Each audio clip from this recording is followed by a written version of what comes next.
Kembali lagi di Push Class, kelas bahasa Inggris pemula. Hari ini kita akan belajar adjektif atau kata sifat dalam bahasa Inggris. Yuk. Kata sifat atau adjektif adalah kata yang bersifat atau berfungsi menerangkan atau mendeskripsikan kata benda. Jenis-jenisnya ada bermacam-macam, kurang lebih ada 8, tapi berbeda-beda sebenarnya setiap buku.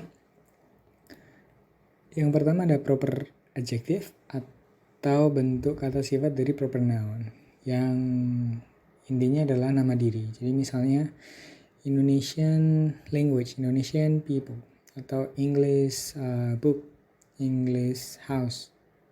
Itu dia berfungsi sebagai adjective, bukan sebagai noun. Kemudian ada descriptive adjective atau kata sifat yang berfungsi menjelaskan keadaan atau kualitas noun. Contohnya bitter, pahit, happy, senang, purple, ungu, short, pendek, ukuran, bau, rasa, perasaan, termasuk dalam descriptive adjective. Berikutnya ada quantitative adjective atau kata sifat yang menyatakan jumlah yang tak tentu dari noun. Misalnya some, beberapa, a little, sedikit, atau much, banyak tapi tidak terhitung. Kemudian ada numeral adjective atau kata sifat bilangan, berarti bentuknya angka. Teman-teman sudah belajar angka, misalnya one, a third, sepertiga, first, pertama, a dozen, selusin. Nah itu contoh-contoh untuk numeral. Berikutnya ada demonstratif adjective atau merujuk pada sesuatu atau seseorang secara langsung. Misalnya this, that, ini, itu, this, dan those. Itu untuk yang jamak. Itu kita akan pelajari sendiri nanti juga. Kemudian ada indefinitif, ada a atau an, any, each. Kemudian ada possessive adjective, kepemilikan dari pronoun menjadi my, punya saya, your, his, her, their, our, its. Dan ini selalu membutuhkan noun setelah menggunakan adjective. Jadi dia tidak bisa berdiri sendiri. Berbeda dengan possessive pronoun, dan itu kita akan bahas lain kali juga sendiri-sendiri. Ini ada interrogative adjective. Misalnya which, what, whose. Misalnya which book is this? Buku yang mana, atau what apa ya? Misalnya what school are you going to? Atau misalnya whose bag is this? Tas siapa ini? Misalnya seperti itu.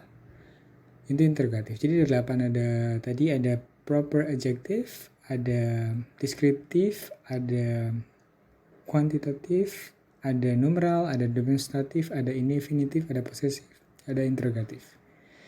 Kurang lebih seperti itu contoh-contohnya. Dan gitu kita akan bahas sedikit demi sedikit. Kemarin kita sudah indefinite article, ada angka, dan selanjutnya kita akan sedikit. Nah, selanjutnya adjective building atau pembentukan kata sifat. Beberapa kata sifat bukan berasal dari kata dasarnya.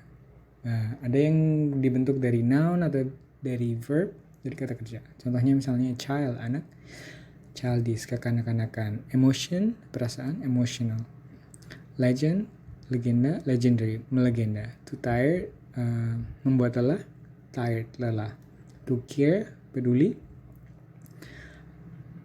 careful, hati-hati, dirt, kotoran, dirty, kotor.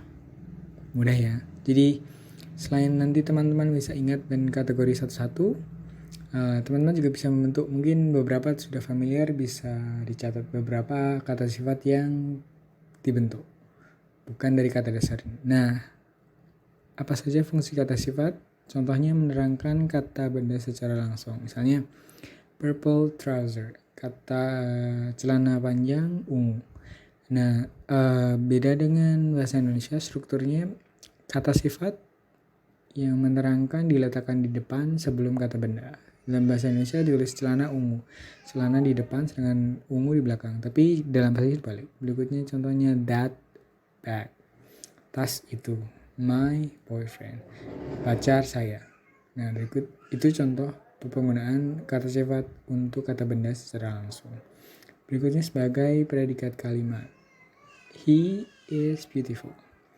Di sini ada is sebagai kata bantu. Kita akan bahas nanti ketika membahas simple present tense. Ini kata sifat beautiful.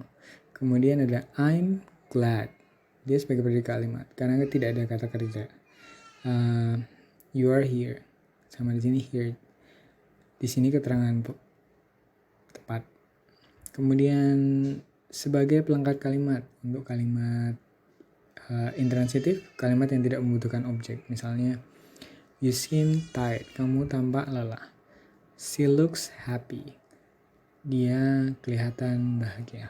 Mudah ya, jadi ada menerangkan kata benda secara langsung sebagai predikat kalimat atau sebagai pelengkap kalimat.